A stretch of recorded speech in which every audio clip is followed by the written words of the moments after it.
Ilabas na pamuking idalaw ing visitation kareng persons deprived of liberty o PDL king Angeles City District Jail. Buri ng sabyan, via online niya gawan ing pamagbisita karelang ngening atin pang COVID-19 pandemic.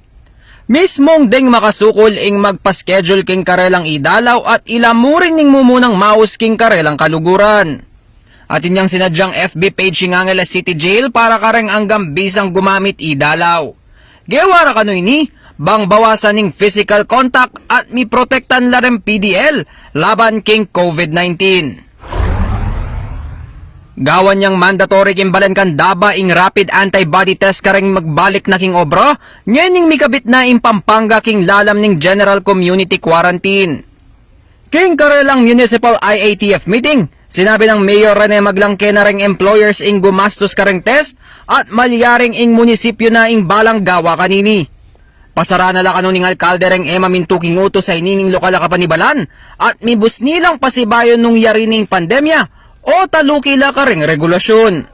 Anti mo rin yung patupad kareng tao kan daba bisa nang magbalik king balen. Uling kailangan da pamukan nung kumang health clearance iba't king health office nung no karin lugar la meni batan, bayo la pasibayong paluban king kandaba.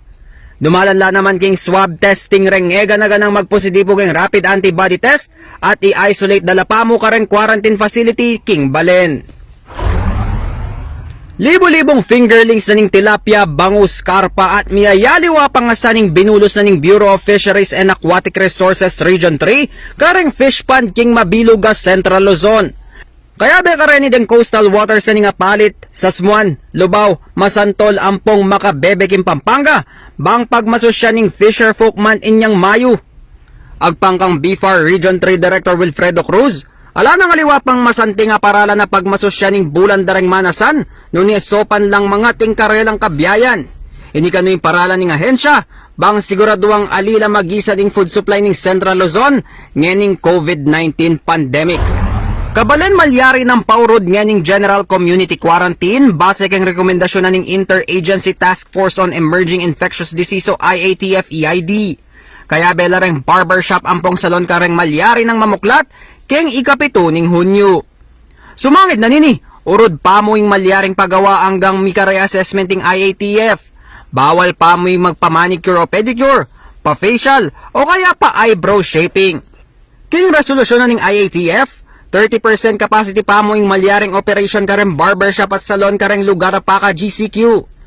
Dapat la pa mo ring magpatupad quarantine protocols den barbershop ampong salon, anti mo yung disinfection mask ampong floor markers. Panigaralan na ning IATF yung guidelines sa ini hanggang June 21. Nungo ka rin malyari ng maging 50% operational ing mebang kita negosyo basta't masalese lang may implemento. Lizen Morten, CLTV News.